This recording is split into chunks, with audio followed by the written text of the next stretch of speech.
네, 누가복음 8장 4절부터 15절을 중심으로 네 가지 밭이라는 제목으로 지난 시간에 이어서 두 번째 시간으로 함께 은혜 나누도록 하겠습니다. 지난 시간에 이제 첫 번째 밭과 두 번째 밭에 대해서 살펴보았습니다. 첫 번째 밭은 어떤 밭이라고 그랬습니까? 길가라고 그랬죠. 길가는 어떤 밭입니까? 하나님의 말씀을 받지만 깨닫지 못함으로 말미암아 마귀가 마음에서 그 말씀을 빼앗아가는 것이 바로 길가라고 그랬습니다. 그래서 마귀에게 말씀을 빼앗기는 것을 말합니다. 그것은 바로 깨닫지 못했기 때문이다. 그럼 어떻게 하면 깨닫게 된다고 그랬습니까? 예수님처럼 예, 아멘 그대로 듣고 믿게 되면 말씀을 깨달아서 마귀한테 말씀 빼앗기지 않고 첫 번째 밭을 잘 통과할 수 있다고 그렇게 말씀을 드렸습니다. 두 번째 밭은 무슨 밭입니까? 네, 바위 돌밭입니다. 돌밭은 말씀을 기쁨으로 받고 잠깐 순종합니다. 그러다가 이 말씀 순종함으로 인해서 오는 환난과 핍박이 올 때에 넘어지는 사람이 두 번째 밭 돌밭이라고 했습니다. 그래서 하나님의 말씀을 듣고 정말 이 말씀 좋은 말씀이다, 이 말씀대로 살아야지 이렇게 결단을 하고 순종하다가 어려움이 왔을 때 순종하던 것을 중단하게 되는 것이 바로 두 번째 밭 돌밭이라고 했습니다. 오늘은 세 번째 밭과 네 번째 밭을 또 말씀을 통해서 살펴보도록 하겠습니다. 오늘 세 번째 밭은 무슨 밭입니까? 가시밭입니다. 누가복음 8장 14절을 받들어 읽겠습니다.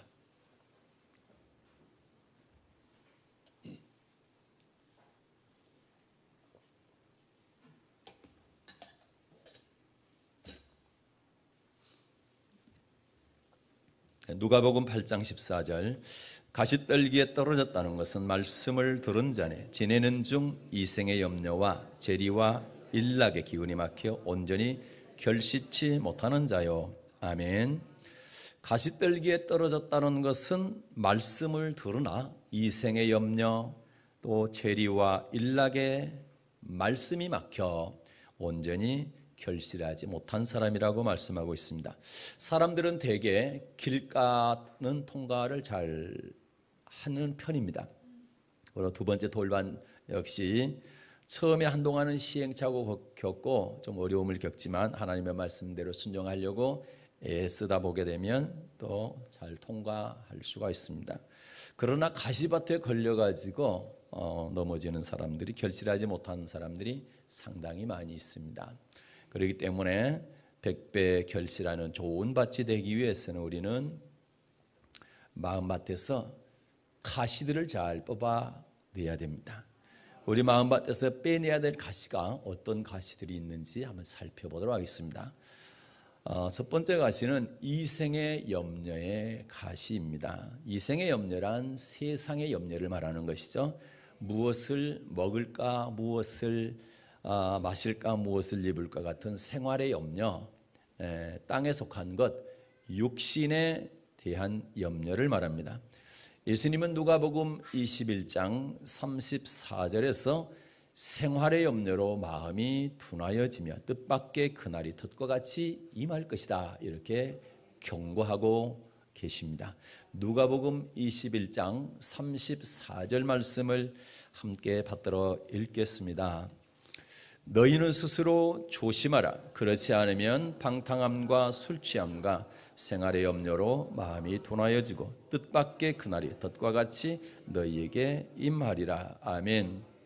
세상의 염려에 마음을 빼앗기면 마음이 둔하여져서 말씀에 순종할 수가 없고 말씀에 순종하지 못함으로 인해서 결국은 결실합니까 못합니까? 결실하지 못하기 때문에 주님 오실 날을 예비할 수가 없다는 말씀인 것입니다. 로마서 8장 5절부터 8절 말씀도 같이 보겠습니다. 로마서 8장 5절부터 8절입니다. 육신을 쫓는 자는 육신의 일을, 영을 쫓는 자는 영의 일을 생각하나니 육신의 생각은 사망이요 영의 생각은 생명과 평안이니라.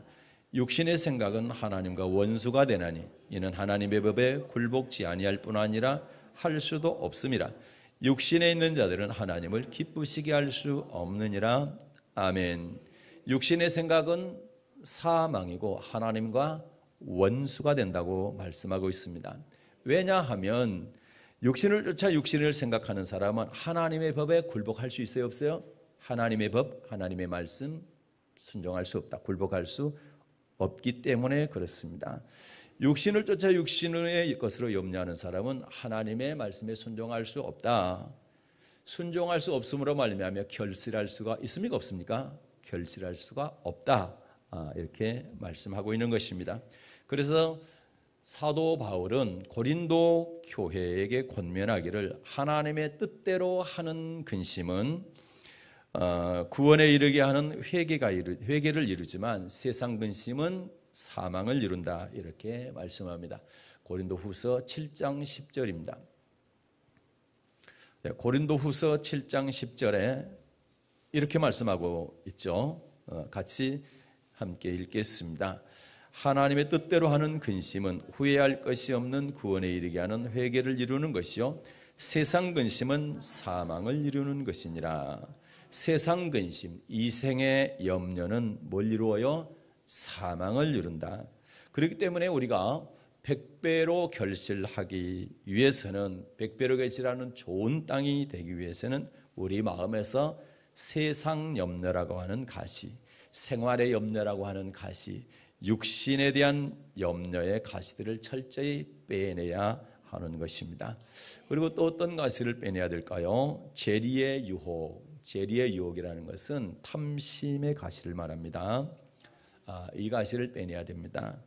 좋은 밭이 되어 결실하기 전에 반드시 재리의 유혹, 재물의 유혹, 탐심이 우리에게 찾아옵니다. 이것은 출애굽기에 잘 나타나 있는 마귀의 괴계를 통해서 알 수가 있습니다. 하나님의 이스라엘 자손을 애굽에서 인도해 냈을 때에 몸만, 생명만 구원하신 것이 아니라 양과 소는 물론이거니와 은금 패물과 의복을 취해서 가지고 나올 수 있게 하셨습니다. 그 이유가 무엇입니까? 출애굽기 10장 26절 말씀을 보겠습니다. 출애굽기 10장 26절 받들어 읽겠습니다.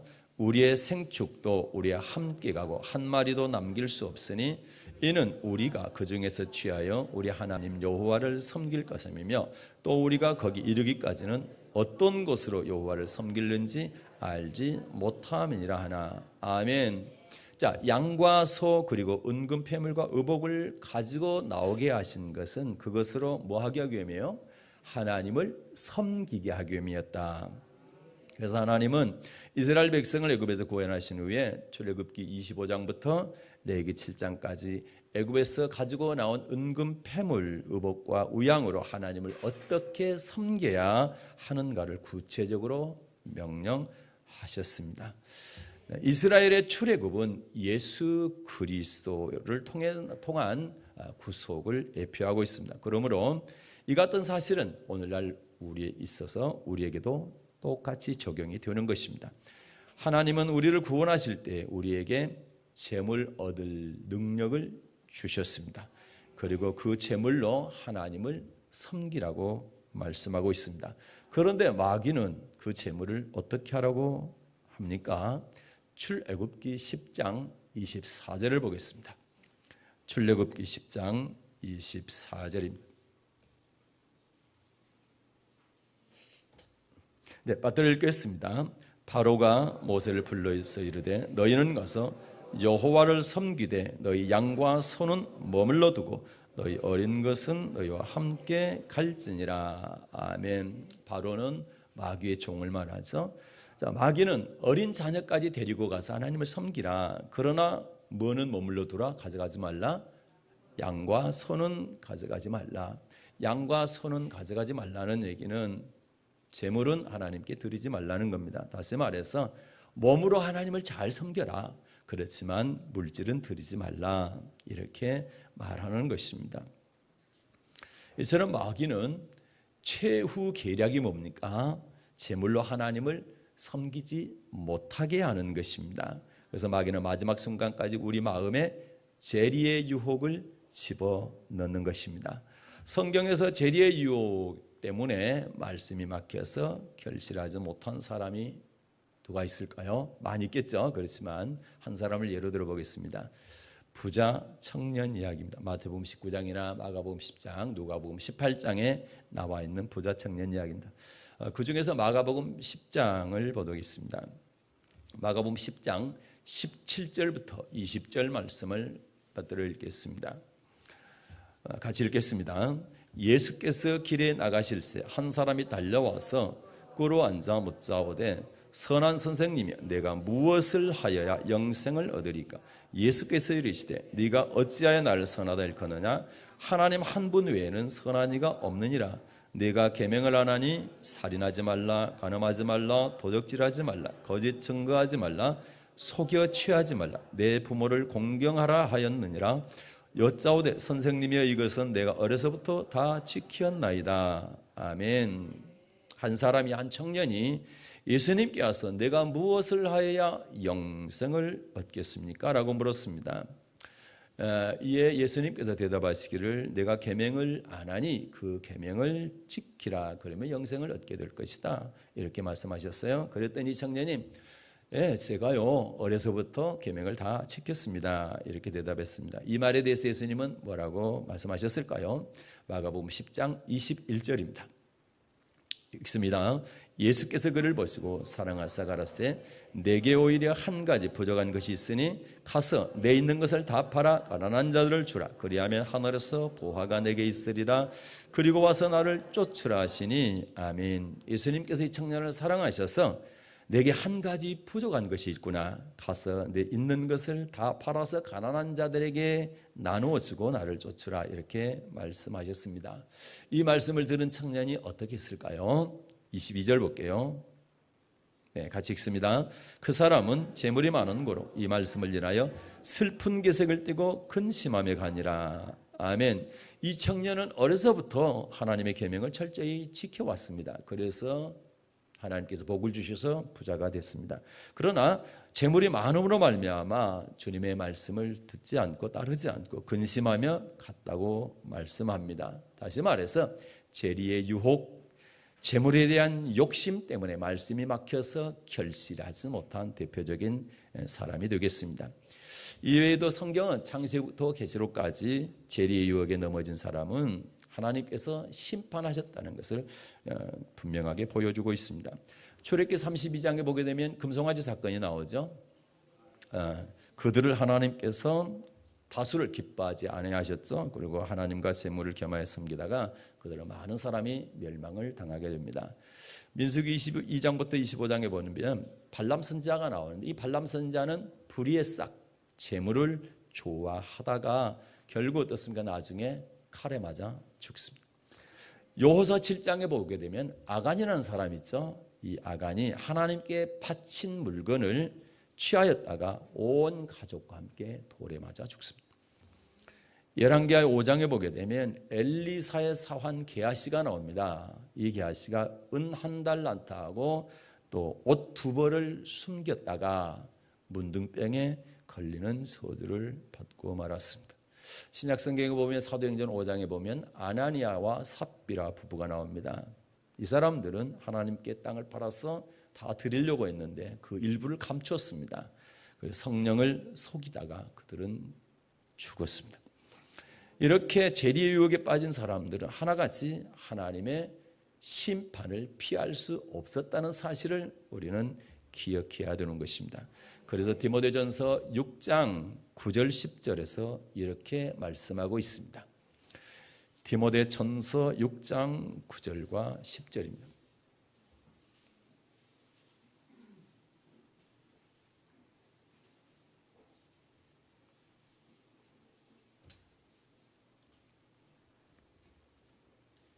받들어 읽겠습니다. 부하리 하는 자들은 시험과 얼무와 여러 가지 어리석고 해로운 정욕에 떨어져나니 곧 사람으로 침륜과 멸망에 빠지게 하는 것이라. 돈을 사랑함이 일만하게 뿌리가 되나니 이것을 사모하는 자들은 미혹을 받아 믿음에서 떠나 많은 근심으로 자기를 찔렀도다. 아멘.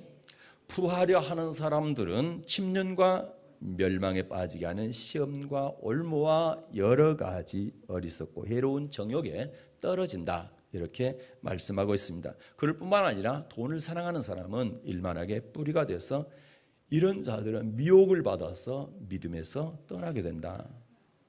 이렇게 경고하고 있습니다. 그러므로 추수 때에 100배의 결실을 거두던 좋은 밭이 되기 위해서는 우리 마음에서 재리의 유혹이라는 가시를 철저하게 빼내야 될 줄로 믿습니다.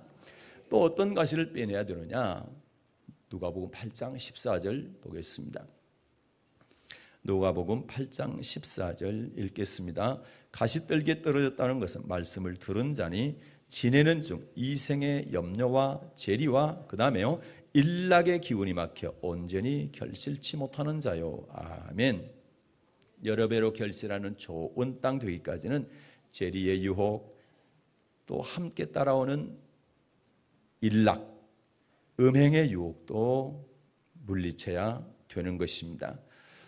이건 역시 출애굽할 때에 이스라엘 자손들의 행사를 통해서 살펴볼 수가 있습니다.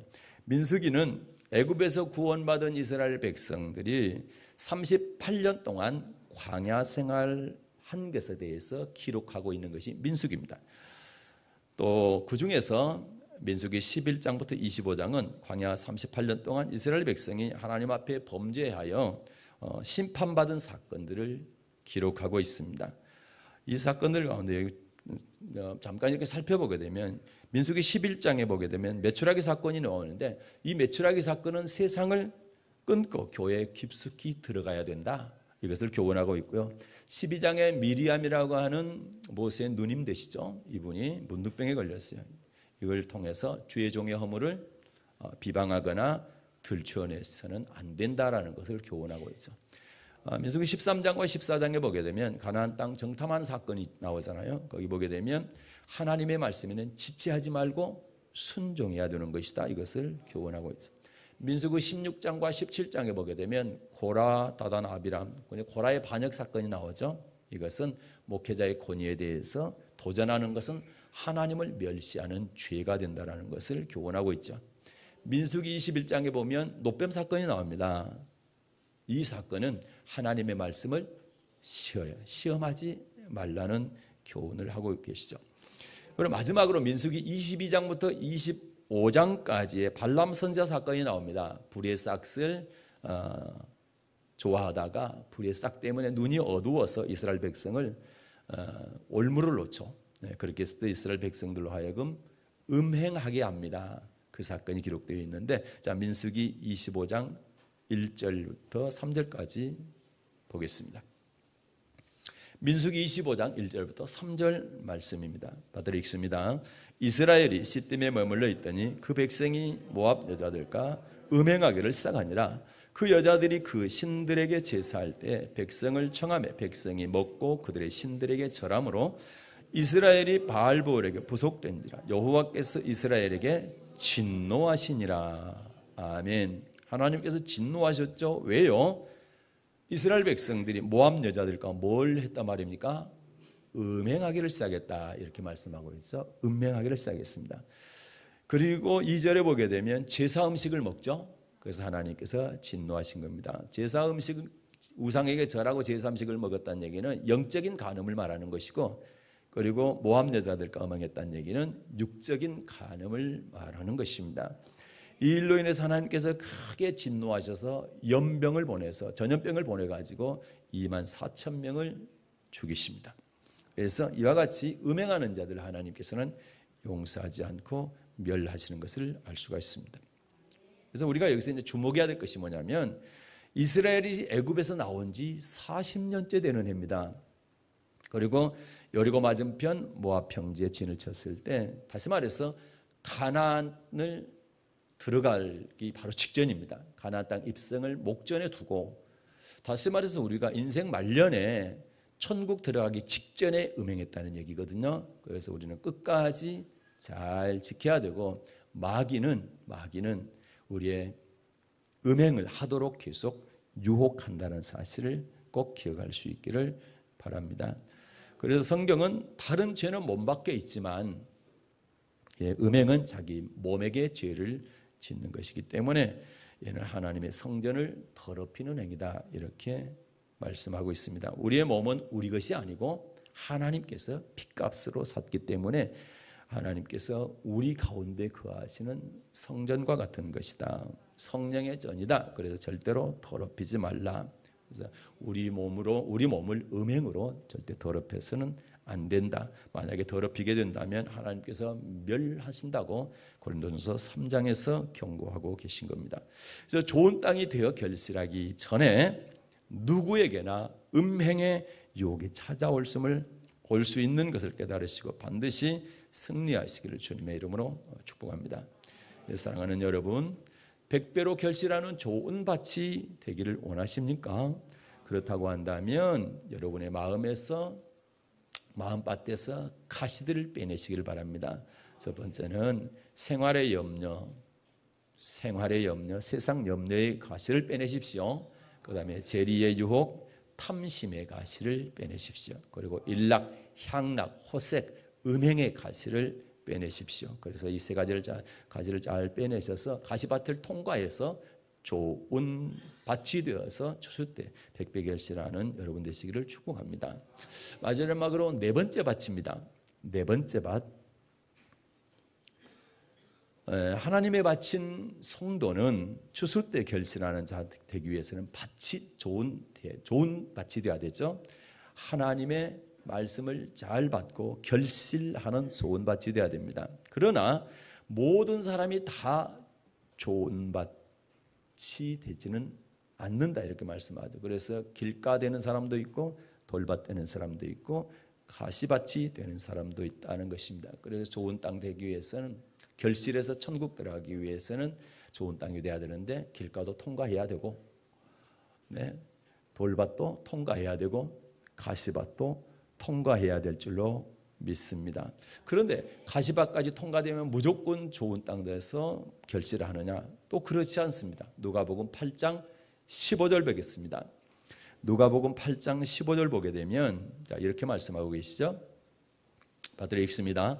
좋은 땅에 있다는 것은 착하고 좋은 마음으로 말씀을 듣고 지키어 인내로 결실하는 자니라. 아멘.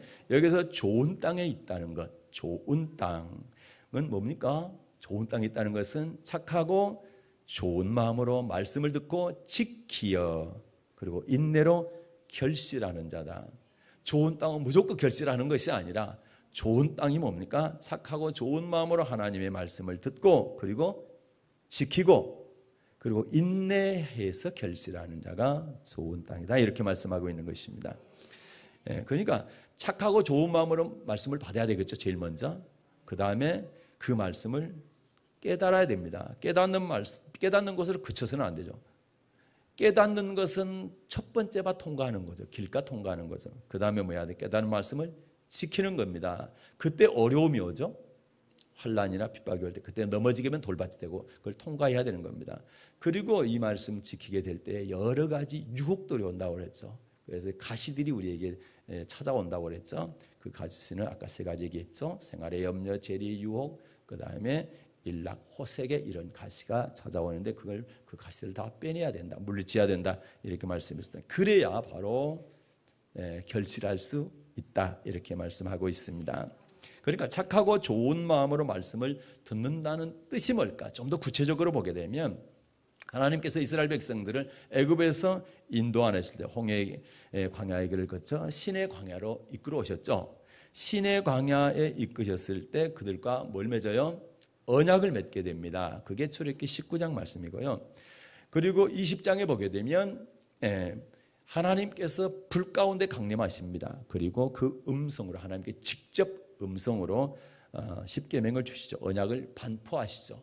그런데 하나님께서 불 가운데서 언약의 말씀을 반포하실 때 이스라엘 백성들이 모세에게 뭔가 요구한 게 있습니다. 그 요구한 게 뭘까요? 뭡니까? 이제 우리가 직접 하나님께 말씀 듣지 않게 해주십시오. 하나님께 직접 언약을 반포하지 말게 하시고 모세 당신이 하나님께 말씀을 듣고 우리에게 대신 전해 주십시오. 만약에 직접 하나님께서 우리에게 말씀을 전하게 되면, 선포하게 되면 우리가 꼭 죽을 것 같습니다. 굉장히 두려워했습니다. 그런데 이 말을 하나님께서 들으셨죠. 그리고 그 말이 옳다. 앞으로 그렇게 해라. 모세 네가 나한테 말씀 받아서 전해줘라. 그러나 조건이 하나 있다. 그 조건이 뭡니까? 이겁니다. 신명기 5장 29절입니다. 신명기 5장 29절 말씀을 받도록 읽겠습니다. 다만 그들이 항상 이 같은 마음을 품어 나를 경외하며 나의 모든 명령을 지켜서 그들과 그 자손이 영원히 복받기를 원하노라. 아멘. 딱 하나 조건이 뭡니까? 항상 이 같은 마음을 품으라. 항상 이 같은 마음. 이 같은 마음은 뭘 의미하느냐? 이것은 하나님께 이스라엘 백성들이 요구한 내용으로 봤을 때 하나님의 말씀이 선포될 때 죽을 것 같았잖아요. 너무너무 두려웠잖아요. 무서웠잖아요. 그래서 그 마음, 하나님의 말씀을 받을 때 죽을 것 같은 두려운 마음, 떨리는 마음, 이러한 마음을 항상 품으라는 겁니다. 그렇게 해서 그 말씀에 복종해라. 두렵고 떨림으로 하나님의 말씀을 받아서 그 말씀에 복종해라. 이 말씀인 것입니다.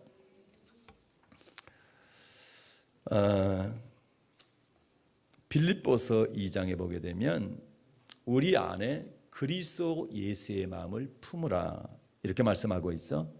예수님은 근본 하나님의 본체시지만 예수님, 그런 예수님도 원래가 하나님이신데도 불구하고 하나님의 말씀을 받을 때만큼은 종의 형체로서 죽기까지 하나님의 말씀에 복종하셨다는 겁니다. 그러면서 이제 빌립보서 2장 12절에 이렇게 말씀하고 있죠. 빌립보서 2장 12절입니다. 그러므로 나의 사랑하는 자들아 너희가 나 있을 때뿐 아니라 더욱 지금 나 없을 때도 항상 복종하여 두렵고 떨림으로 너희 구원을 이루라. 아멘. 예수님께서 하나님의 말씀에 죽기까지 복종하셨기 때문에 우리도 16절에 나와 있는 생명의 말씀에 항상 복종하여 두렵고 떨림으로 우리의 구원을 이루어 나가라 이렇게 말씀하고 있는 것입니다. 이런 말씀을 종합해서 보게 될 때에 착하고 좋은 마음으로 하나님의 말씀을 받는다는 것은 하나님의 말씀을 어떻게 받아야 돼요? 두렵고 떨림으로 받아서 그 말씀에 복종하는 것이다. 그것이 바로 착하고 좋은 마음으로 말씀을 받는다는 의미가 되는 것입니다. 그런데 좋은 땅, 곧 결실하는 자가 되기 위해서는 그 말씀에 한 번만 복종하는 것이 아니라 계속 복종해야 된다. 언제까지? 주님 앞에 설 때까지 복종해야 된다. 그것이 30배, 60배, 100배란 그것이 인내로 결실한다는 뜻이 되는 것입니다. 몇 번 순종하다가 중단하면 안 되는 것이고 끝까지 순종해야 된다. 아멘. 그것이 인내로 결실하는 30배, 60배로, 100배로 결실하는 좋은 밭인 것입니다. 그렇다고 한다면 하나님의 말씀을 받는 우리가 왜 꼭 좋은 밭의 말씀을 받아서 100배의 결실을 맺어야만 하느냐? 왜 결실 맺어야만 되냐? 결실 안 맺으면 안 됩니까? 이렇게 반문할 수도 있잖아요. 그런데 예수님께서 밭의 가라지 비유를 통해서 그 이유를 정확하게 가르쳐주고 계십니다. 마태복음 13장입니다. 마태복음 13장 24절부터 28절 말씀까지를 함께 보도록 하겠습니다. 마태복음 13장 24절부터 28절입니다. 받들어 읽습니다. 예수께서 그들 앞에 또 비유를 베풀어 가라사대 천국은 좋은 씨를 제밭에 뿌린 사람과 같으니 사람들이 잘 때에 그 원수가 와서 곡식 가운데 가라지를 덧뿌리고 갔더니 싹이 나고 결실할 때 가라지도 보이거늘 집 주인의 종들이 와서 말하되 주여 밭에 좋은 씨를 심지 아니하였나이까? 그러면 가라지가 어디서 생겼나이까? 주인이 가로되 원수가 이렇게 하였구나. 종들이 말하되 그러면 우리가 가서 이것을 뽑기를 원하시나이까? 아멘. 여기까지 읽겠습니다. 자, 천국은 좋은 씨를 제밭에 뿌린 사람과 같다 이렇게 말씀하죠. 주인은 분명 어떤 씨를 뿌렸어요? 좋은 씨를 제밭에 뿌렸죠. 그런데 사람들이 잘 때에, 성도들이 잠들어 있을 때, 이거는 영적으로 잠들어 있는 걸 말하죠. 영적으로 깨어있지 못할 때 원수가 와서, 원수가 누굽니까? 마귀죠. 곡식 가운데 가라지를 뿌리겠다. 좋은 씨 위에다가 가라지, 나쁜 씨를 덧뿌렸다는 것이죠. 그래서 결실할 때 가라지도 보이게 됩니다. 결실할 때 좋은 곡식만 보여야 될 것인데 가라지도 보이게 될 때 종들이 주인에게 물어보는 겁니다. 주님, 밭에 좋은 씨를 뿌리지 않았습니까? 그런데 왜 가라지가 생겼습니까? 이 가라지가 어디서 생겼습니까? 우리가 이거 뽑기를 원하십니까? 뽑아버릴까요? 이렇게 물었죠. 그랬더니 주인이 뭐라고 대답하는 거예요? 29절 30절 이렇게 대답했죠. 읽습니다. 주인이 가로되 가만두어라. 가라지를 뽑다가 곡식까지 뽑을까 염려하노라. 둘 다 추수 때까지 함께 자라게 두어라. 추수 때에 내가 추수꾼들에게 말하기를 가라지는 먼저 거두어 불사르게 단으로 묶고 곡식은 모아 내 곡간에 넣으라 하리라. 아멘. 주인은 가라지를 뽑다가 곡식까지 뽑을까 염려스럽기 때문에 추수 때까지 함께 자라도록 가만두라고 합니다. 뽑지 말라고 합니다. 그러나 추수 때가 되면 반드시 추수꾼들에게, 추수꾼들을 시켜서 가라지를 거두어 불에 사르게 단으로 묶게 하겠다. 그리고 곡식도 모아서 내 곡간 천국에 넣으라 하겠다. 이렇게 말씀합니다. 이게 이제 무슨 의미입니까? 이 의미를 설명을 39절부터 42절까지 이 비유에 대해서 해석을 잘 해주고 계시죠. 우리 친절한 우리 주님께서 해석을 이렇게 해주시죠. 마태복음 13장 39절부터 42절입니다. 받아 읽겠습니다. 가라지를 심은 원수는 마귀요 추수 때는 세상 끝이요 추수꾼은 천사들이니 그런즉 가라지를 거두어 불에 사르는 것 같이 세상 끝에도 그러하리라. 인자가 그 천사들을 보내리니 저희가 그 나라에서 모든 넘어지게 하는 것과 또 불법을 행하는 자들 거두어내어 풀무불에 던져 넣으리니 거기서 울며 이를 갈미 있으리라. 아멘. 추수 때가 언제입니까? 세상 끝이다. 추수꾼들은 누굽니까? 천사들이라고 말씀하고 있죠. 그래서 추수 때에 주님께서 추수꾼을 보내서 가라지를 거두어 불사르는 것처럼 세상 끝에 인자 곧 예수 그리스도께서 구름 타고 강림하시게 될 때에 천사들을 보내서 하나님 말씀대로 결실하지 아니한, 주님의 말씀대로 결실하지 아니한 사람 가라지를, 여기서는 뭡니까? 넘어지게 하는 사람 또는 불법을 행하는 사람이라고 했죠. 가라지가 이런 사람들 거두어 가지고 풀무불에 던져 넣겠다.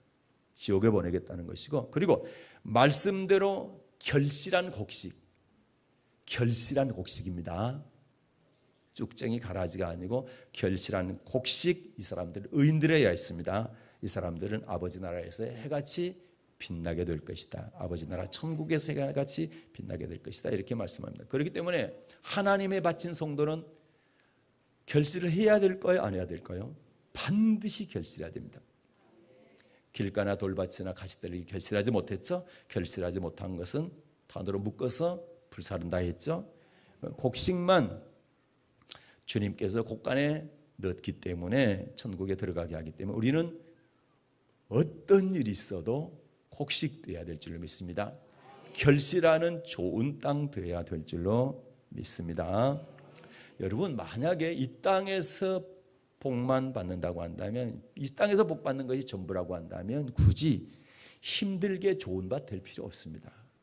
그러나 우리가 좋은 밭이 되어야 되는 가장 궁극적인 이유가 뭡니까? 추수 때에, 세상 끝에 예수 그리스도께서 강림하실 때에 결실 없는 가라지는 지옥 보내고, 그리고 결실한 곡식만 천국 가기 때문에 어찌됐든 좋은 밭이 되어야 될 줄로 믿습니다. 그래서 에스겔 33장에 보게 되면 한 번 의인은 영원한 의인 아니다.